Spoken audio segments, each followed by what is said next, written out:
Olá, olá, bom dia. Então, eu hoje, enquanto conversava aí com uma colega, ela voltou a relembrar-me aí de um caso que aconteceu no verão e foi realmente muito criticado, hum, nas redes sociais por várias pessoas que não concordavam com, a forma de atuação daquela pessoa. Esse é o caso da Joana Mascarenhas e é sobre este caso que eu hoje venho fazer essa reflexão. Eu espero que consigam ouvir, eu tenho aqui o vídeo no meu computador e à medida que eu for mostrando o vídeo, eu vou parando e vou fazendo aí a minha análise, né, de um local né, com toda a aprendizagem que tenho feito, eh, incluindo aí a teoria polivagal, o conceito de apego seguro, né, e do desenvolvimento original do ser humano. Isto porque é importante que as pessoas percebam que todo o comportamento humano tem uma explicação e eu quero tentar transmitir aí algumas explicações, não é, sobre o que aconteceu e sobre o que acontece na cabeça desta mãe, não é? E de certa forma demonstrar como é que a nossa sociedade está tão corrompida que não consegue criar aí um local dentro de si de assertividade e de coerência, né, com as nossas crianças. O caso da Joana aconteceu e ela veio a público, não é? Ainda manifestar-se de uma forma orgulhosa que tinha tido aquela atitude com a filha dela, né? E estamos a falar de uma criança com 3 anos, que me acabou por chocar ainda mais na altura. E então é sobre isso. Vamos ouvir então a primeira fase aí do testemunho da Joana, que ela na altura colocou nas histórias dela do Instagram. Então vamos lá ouvir aqui a nossa Joana. Só fechamos um bocadinho por causa de não entrar a luz. Era só ela fazer assim e a porta abrir. E depois eu abri a porta e ela, não, agora pega-me ao colo e põe-me na tua cama. E eu tipo, estou a criar uma rainha, não é? Ok, então a Joana fala aqui sobre os despertares, né, da filha dela durante as horas de sono. E depois acaba por dizer, né, não, eu estou a criar uma rainha, não é? E a realidade é que a Joana aqui não compreende o impacto de uma relação de segurança. Se nós não temos a capacidade de dar aos nossos filhos pequenos, que com 3 anos neste caso, não têm a capacidade de se autorregular sozinhos, né? E essa autorregulação numa vida inteira é um trabalho contínuo, né? Numa fase, nesta idade de 3 anos, essa autorregulação simplesmente não existe. Então é o nosso trabalho enquanto pais providenciar a segurança e a proteção que a criança pede, que a criança manifesta, seja através do choro, seja através de um pedido verbal, que era aqui o caso. E o que a Joana não entende aqui é que, ao privar a filha dela desse tipo de necessidades que são necessidades básicas, ela está a criar um impacto traumatizante na filha dela. Vamos ouvir mais um bocadinho? Como nós não temos aristocracia em Portugal, tipo, temos de cortar isto pelo limite. 3 da manhã, 4 da manhã, 5 da manhã, ela acordava assim. Em vários episódios ao longo da noite. Portanto, acordava às 3, depois acordava às 4, depois acordava às 5. Até que eu disse, não, isto vai acabar. E houve uma vez que ela fez uma birra deste género lá embaixo da piscina, tipo, sentou-se no chão e disse, eu não consigo andar, vem-me buscar. Eu tipo, Ok, aqui a Joana começa a falar sobre a birra da piscina. Porquê é que esta criança faz birras? Porquê é que ela tem estas chamadas de atenção? Porque esta criança está a ser privada diariamente, né, dessas necessidades que eu vos vim a falar, dessa atenção, dessa necessidade de encaminhamento que toda a mãe e todo o pai devem providenciar a um filho. Então ela acaba por estar a criar, além do trauma, está a colocar a filha dela num lugar de luta e fuga. E então a criança, nesse lugar de luta e fuga, ela acaba por perder a capacidade de explorar, a capacidade de brincar, a capacidade de se desenvolver de uma forma plena, né, e natural. E passa para esse lugar de luta e fuga, acaba por estar num lugar de ansiedade, de preocupação, de pânico, de frustração. E então essa criança começa aí a estar muito nesse processo constantemente. Então, eu sou uma criança, eu tenho uma necessidade e a minha necessidade não é atendida. Então, eu vou estar constantemente num local de medo. Eu vou estar, né, constantemente à procura e a tentar lutar, né, para conseguir ter aí essa segurança, essa proteção, essa previsibilidade para aquilo que é o papel dos meus pais. Porque é o papel de todo o pai, é o papel de toda a mãe dar essa sensação de previsibilidade aos filhos, ok? Vamos ouvir mais um bocadinho. Oi? Chorou, chorou, chorou, chorou, chorou. Como eu estava a dizer, chorou, chorou, chorou, sentada no chão. A gritar, vem buscar, eu não consigo andar, eu não consigo andar. E eu tipo, come on. Ok, ela diz que a criança começa a dizer que não consegue andar, não consegue andar, ok? Que está a chorar imenso e são os primeiros sinais exatamente daquilo que, né, eu estava aqui a falar, da luta pela sobrevivência. E ela começa a manifestar isso de uma forma física. Ao dizer que eu não consigo andar, ela está a fazer um pedido de ajuda de um lugar mesmo muito profundo à mãe. Ao não atender a esse pedido de ajuda, esta mãe está só aqui a dizer: não, tu tens de virar sozinha. E vamos ouvir mais um bocadinho para eu poder comentar a próxima parte. Tu tens 3 anos, eu já fiz essa escola toda. Ok. Esta é uma das frases da Joana que me impactou mais, que ela diz: ok, tu já tens 3 anos e eu já fiz essa escola toda. Ok, então o que eu consigo perceber aqui, e é muito claro, né, de toda aquela aprendizagem que eu tenho vindo a fazer, é que esta mãe, esta Joana, foi uma mãe que também nunca teve as necessidades atendidas. Foi uma mãe que teve que aprender a lidar sozinha, né, com o mundo, com as vivências, com as aprendizagens, e teve aí esse desamparo também na vida, né, com os pais dela. E ela acaba por trazer isto aqui, para quem está atento, para quem consegue fazer essa avaliação, ela traz isto aqui mesmo de uma forma muito vivida. Então eu já tive essa escola toda, ou seja, eu já passei por isso.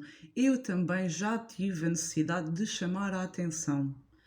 E de certa forma no início eu coloquei muito num lugar de crítica também, como a maior parte das pessoas, mas agora eu consigo perceber que esta Joana é uma pessoa que realmente também tem aí muitos problemas a nível pessoal que precisava de tratar com um profissional de saúde, ok? Nestes casos, é aí que entra um psicólogo, numa fase inicial, e depois, numa fase mais avançada, quando esta Joana já estiver regulada, entra então aí um profissional de educação parental para que ela se consiga orientar e consiga receber orientações para conseguir lidar com estes comportamentos da filha sem os tomar como uma provocação, ok? Vamos ouvir mais um bocadinho. Das duas, uma. Eu dei duas opções. Para mim, eu não lhe Duas disse. opções. Ela vai se fartar de chorar e vai perceber que não ganha nada com isso. Chorar não resolve nada. Ou eu vou-me cansar de ouvi-la chorar antes dela se fartar de chorar e vai ao banho, vai à piscina. Ela... Ok, então ela dá duas opções, né? E a primeira é deixar chorar, chorar, chorar, não é? Ignorar a situação, a emoção da criança, invalidar aquilo que a criança está, o pedido que ela está a fazer, né, de ajuda. Ou a segunda opção, que era a Joana fartar-se e jogar a miúda à piscina. Vamos ouvir então qual é que foi a opção que ela tomou. Odeia água fria. Ela estava ainda com a roupa da farda. Chorou, mas uns 15 minutos. E a rastejar-se no chão até aparecer, onde eu já conseguia ver, onde eu estava sentada na cadeira da espreguiçadeira. E continuava a chorar. E cada vez que olhava para mim e eu olhava para ela, ainda chorava mais alto. Eu não disse nada, eu nem ameacei. Eu peguei nela e submergia na piscina até aqui. Ora, ela diz que não disse nada, que não ameaçou. Ou seja, será que este comportamento de não dizer nada, não ameaçar, é realmente o mais correto? Ou será que o caminho deveria ser por levantar, acolher, acolher o choro, não é? Muitos de nós não estamos à vontade com o choro dos nossos filhos e isso é um trabalho que cada um tem que começar a trabalhar consigo próprio. O choro é uma forma de comunicação, ok? É um pedido de ajuda. E ela diz que pegou na miúda e que submergiu então a miúda na piscina. Bem, aquilo desconcentrou. O cérebro foi para outra coisa que era. Agora estava com frio. Então deixou de... E então ela refere aqui que quando a colocou na piscina, que ela levou o foco para outro lugar, que a desconcentrou, que ela deixou de pensar na birra e que começou a sentir o frio. Na realidade, o que acontece aqui é que, ao ter tomado esta atitude de pegar nela e colocar na piscina, o que a Joana conseguiu concretizar foi que levou a filha dela para um nível muito mais defensivo, em que o corpo humano, numa situação de perigo iminente, a resposta que o corpo humano dá, né, e a resposta que o nosso cérebro nos dá é de congelamento. Ou seja, a luta não resultou, a fuga não resultou, então eu vou congelar e vou ficar num lugar de vou ser uma boa menina. Porque se eu for uma boa menina, eu já não vou passar por isto. Então é neste momento que as crianças começam a entrar num patamar que a nível neuronal é extremamente negativo, porque leva aí, acaba por tirar o foco e além de tirar o foco, acaba por bloquear a conexão neuronal. Ou seja, as crianças têm vários neurónios, né, quando nascem. A diferença de uma criança para um adulto é que num adulto os nossos neurónios, né, já estão todos interligados com base nas nossas vivências, ok? Fazem ligação com base nas nossas vivências, na nossa aprendizagem e, né, vão fazendo essa ligação. No caso das crianças, elas já nascem com muitos neurónios também, mais do que um adulto, mas ela ainda está a fazer essa ligação neuronal. E ao criar este impacto direto, né, este frio, como ela diz, isto é uma resposta do corpo humano para proteger, né, o próprio corpo, de congelar, de ok, para, não faças mais nada, porque tu apenas tens que sobreviver. E parece-me que é isto que a Joana não tem conhecimento, não percebe e que realmente fazia aí muita falta um acompanhamento para ela perceber, não é, que a postura dela, a atitude dela, as próprias feridas emocionais dela não lhe estão a permitir ter uma abordagem com a filha mais correta. Eu quero falar sobre alguns destes comportamentos e como é que podemos aí melhorar, né, essa atenção, mas vamos só ouvir mais um bocadinho para podermos avaliar mais algumas situações.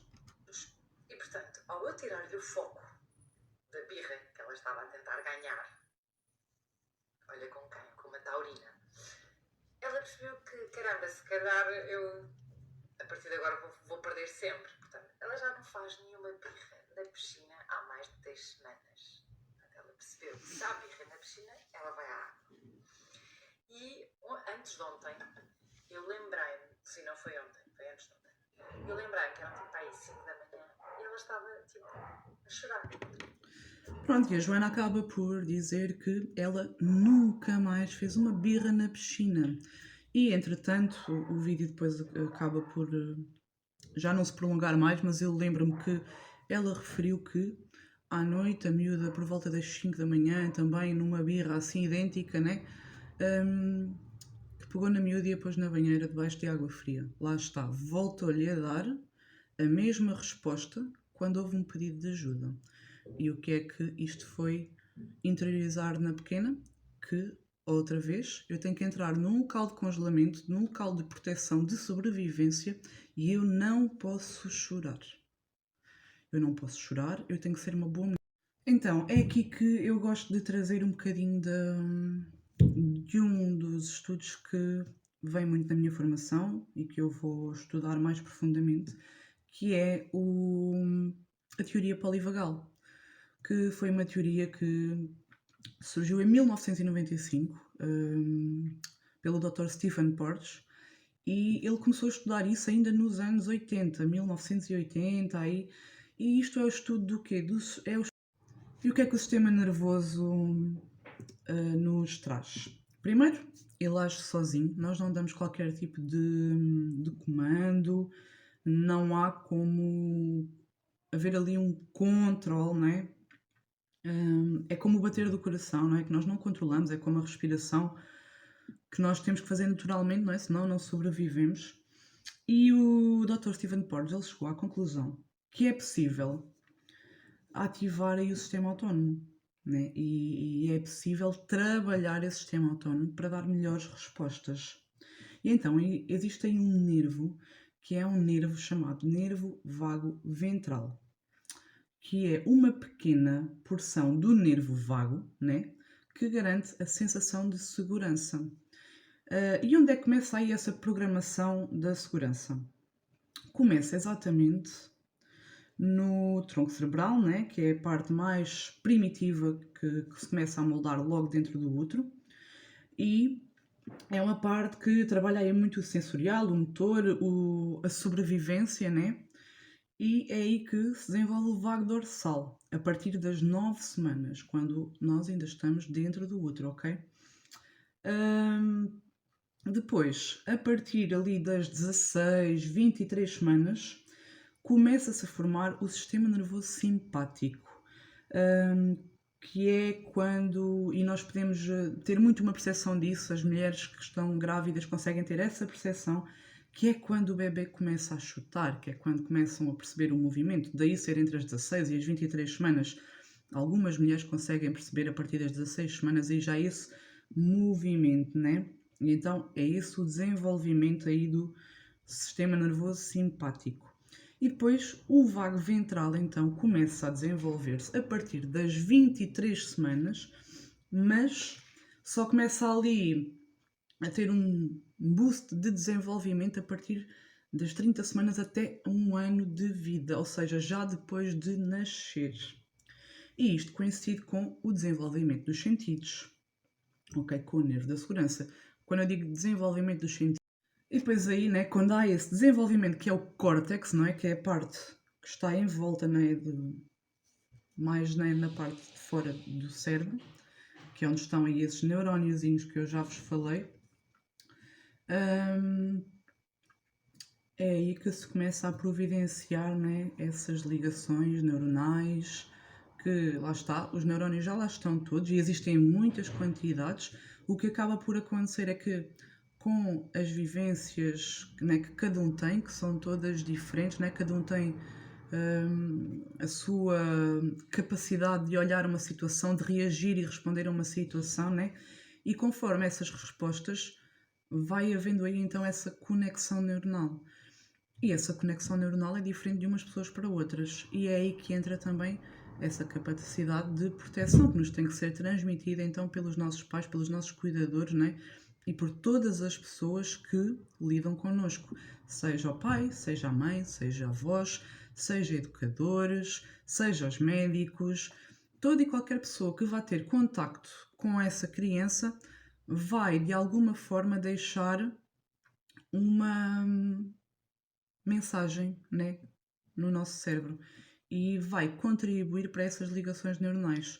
Consoante a experiência que essa criança vai ter, ela vai fazer mais ou menos ligações neuronais. E isto funciona tudo de uma forma inconsciente, né?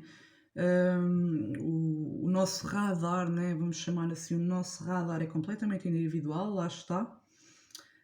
E isto depois entra aí no sistema, né? Temos que perceber como é que funciona o sistema límbico, como é que ele pode funcionar. E vamos voltar àquilo que eu falei, né? Quando estava a comentar aí as atitudes das Joanas. Se é seguro, nós estamos a ativar o nosso nervo vago ventral, ok? Se estamos num ambiente seguro, onde todas as necessidades são realmente atendidas, então o nosso nervo vago ventral vai estar ok, vai estar a funcionar ok. E depois existe então a luta e a fuga, que é quando existem situações de perigo e quando nós começamos a entrar aí num estado de mais atenção, né? Mais estar constantemente alerta. E depois existe o congelamento, né? Que é quando existe uma ameaça de vida, que foi o caso aqui desta menina, desta Julieta, que perante aquele choque, não é? Neste caso foi com a água, que a mãe até referenciou que era uma coisa que ela não gostava, ela congelou, ela bloqueou. E o que é que acontece, né? Quando estamos em cada uma destas fases? Quando nós estamos num lugar de segurança, quando existe acolhimento, o que é que nós providenciamos às crianças, né? Quando nós estamos aí no vago ventral, o que é que nós estamos a providenciar? Além de uma melhor interação social, não é? Nós estamos mais abertos se estivermos seguros, né? Sentirmos seguros a entrar no local, nós estamos mais abertos a viver no momento presente, a brincar, a ter compaixão por outras pessoas, ok? A movimentar-se e a ser curioso, a ser espontâneo. Se nós entrarmos aí nesse lugar de luta e fuga e se nós andarmos constantemente neste lugar de luta e fuga, o que é que acontece? Nós, além de produzirmos muito mais cortisol, estamos a providenciar também o nosso corpo ocitocinas inflamatórias, o nosso sistema imunológico acaba por desequilibrar, não é? Pode haver um aumento de pressão arterial e numa fase adulta isto pode provocar algumas doenças, mas o que acontece é que nós vamos estar mais preocupados, com mais ansiedade, com mais medo, com mais pânico e isto numa fase assim mais de fuga. Numa fase de luta, nós sentimos irritação, raiva, frustração, ok? E quando nós entramos então nessa fase de ameaça, o que é que nos acontece? Nós estamos infelizes. Nós estamos bloqueados ali, né? No eu vou ser um bom menino e atender àquelas necessidades porque eu tenho de sobreviver. E então vamos ter crianças ou adultos, porque há quem viva sempre neste patamar, que têm depressões, que são isolados, que não questionam nada, porque se questionarem correm o risco, não é? E sentem a ameaça de vida, que têm vergonha, que são muito quietos, muito introvertidos, muito parados, ok? E então tudo aquilo que nós vivemos na infância, né, molda aí aquilo que nós vamos ter na nossa vida adulta. Então, há pessoas que nunca vão para um estado de segurança. Se calhar 90% da nossa sociedade viveu sempre num lugar de luta e fuga. E num lugar, né, de sobrevivência. Nunca teve no lugar da segurança, nunca teve no lugar do acolhimento. Então, como é que é possível nós, na nossa sociedade, criarmos este tipo de crianças, né? Fechadas na luta e fuga e fechadas num estado de sobrevivência, né? Como é que nós podemos exigir que essas crianças depois floresçam adultos seguros, floresçam adultos capazes, floresçam adultos independentes? Como é que nós vamos, ou como é que nós podemos exigir isso, não é? Dos nossos adultos, quando na realidade nós lá atrás é que fizemos mal. Nós pais, nós avós, nós, todas as gerações lá atrás, né, que fomos impingindo esta... Então, e como é que nós fazemos aí essa ativação desse nervo da segurança, né? Então, esse nervo vago é ativado sempre que uma criança é corregulada. Sempre que essa criança, quando precisa de ajuda, quando manifesta uma necessidade, ela é atendida. Sempre que é acolhida, sempre que lhe é providenciada a segurança, né? No meio em que vive, no meio em que está, no ambiente em que se encontra. E depois existe aí uma outra parte, né? Do nosso cérebro que se chama freio, travão, né? Vagal. E esse é uma das zonas que nós podemos trabalhar, né? Com exercícios, com práticas, que é o travão vagal que nos vai dizer que está tudo bem, ok? Desativa aí, anula aí esse modo de luta, tu estás seguro e acaba aí por estar inteiramente ligado ao nosso sinatrial do coração, que é o que regula a frequência cardíaca. Ou seja, quando nós estamos nervosos, não é? O nosso batimento cardíaco, pum, pum, pum, pum, pum, parece às vezes que o coração vai sair, né, do peito e vai voar, vai fugir, vai desaparecer. E quando nós trabalhamos aí esse processo, não é, de nos treinar, nós estamos aí a acionar o travão vagal e estamos a regular a nossa frequência cardíaca. Através da corregulação, não é, que fortalecemos o nosso travão vagal, né, que é a capacidade de vir para o vago ventral, né, para essa capacidade de bem-estar, de segurança, ela aumenta e aumenta a flexibilidade autonómica, ou seja, eu consigo regular-me e eu consigo vir de um local para o outro e não ficar só no lugar. Não ficar só no lugar do congelamento, não ficar só no lugar de segurança. Eu consigo oscilar entre eles, porque nunca ninguém vai estar só num lugar, né, de bem-estar. Muitas vezes nós vamos encontrar situações que nos vão levar para um local de luta e fuga. Mas a diferença de quem trabalha, não é?